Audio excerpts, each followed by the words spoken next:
welcome back to another Sunday school lesson. We are going through the life of Jesus, more or less in chronological order.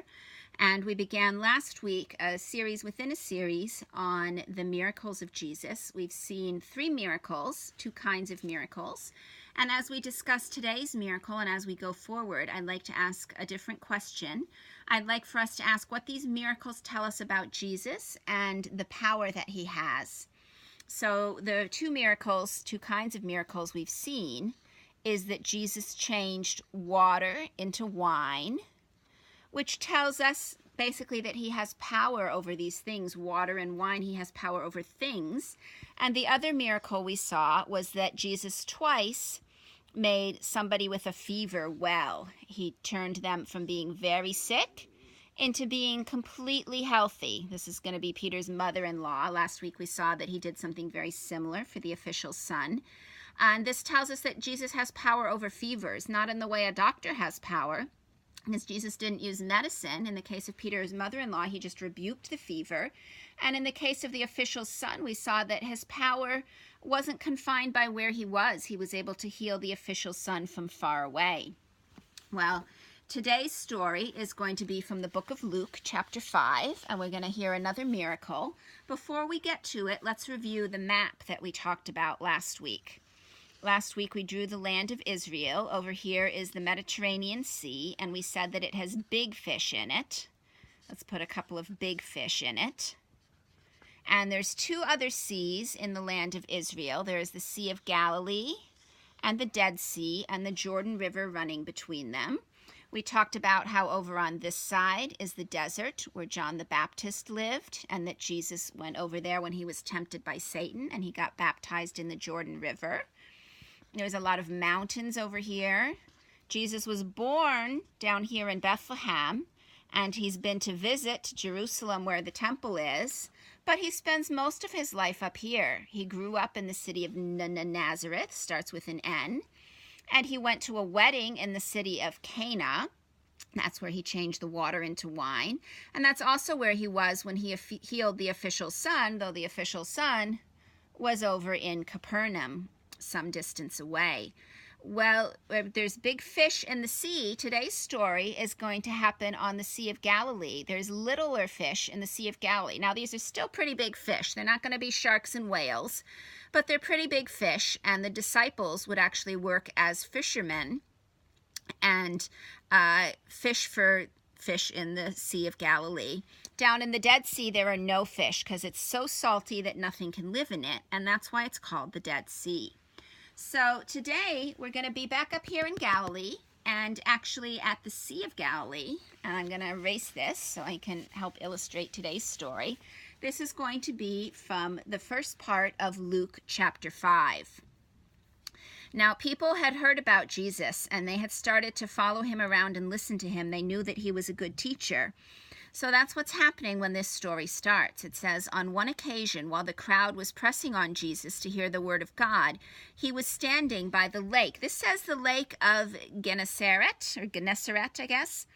That's actually the same as the Sea of Galilee. So I'm going to draw the sea here. Jesus was standing beside the sea, and Luke tells us he saw 2 boats on the lake.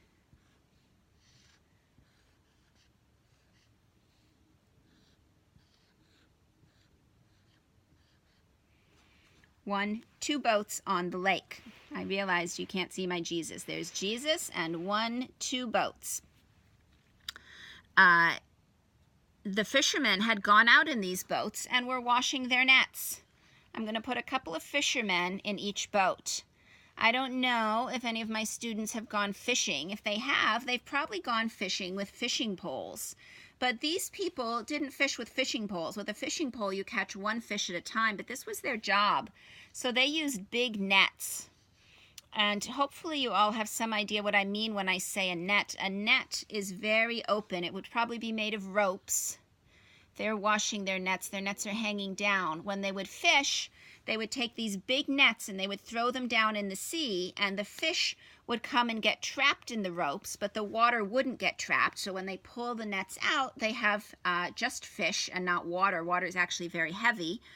so they could pull out just the fish. They're washing their nets. This probably tells us that they're done for the day, and they're basically washing their tools before they can put them away. So this is what Jesus saw, these two boats with the fishermen washing their nets. Now Jesus got into one of the boats. So I'm going to add Jesus over here. He got into Simon's boat. This is Simon Peter that we have heard about before. And while he was in the boat, there were still people on the land. I can go so you can see the land again.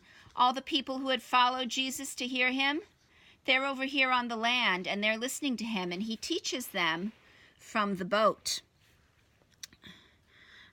And when he had finished speaking, he said to Simon, "Put out into the deep and let down your nets for a catch."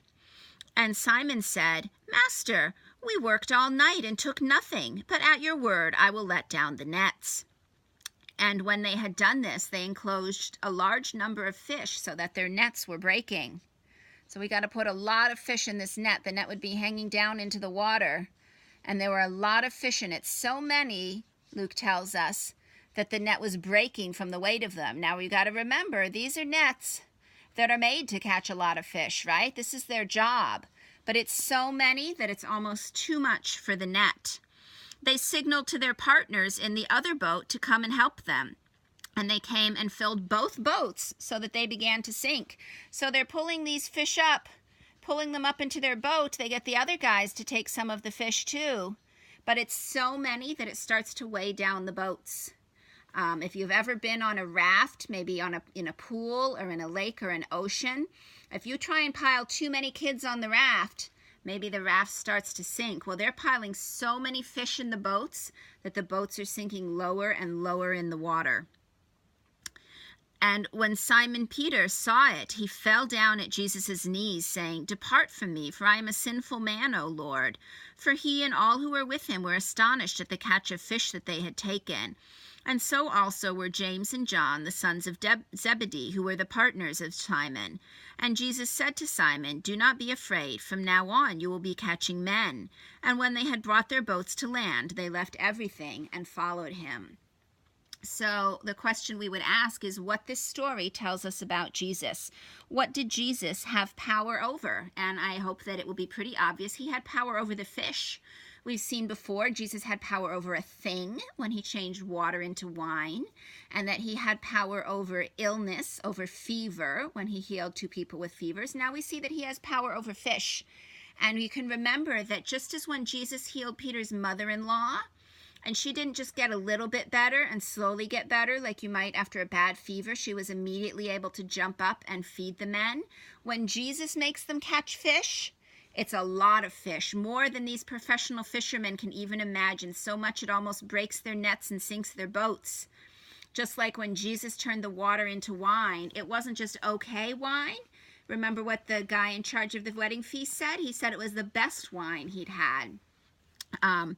So we would go on from there, and we would add to our lap book. We had this Miracles of Jesus lap book we started last week. Last week my class did the cover pages. I glued in the map for them, and I think this week we might begin to label.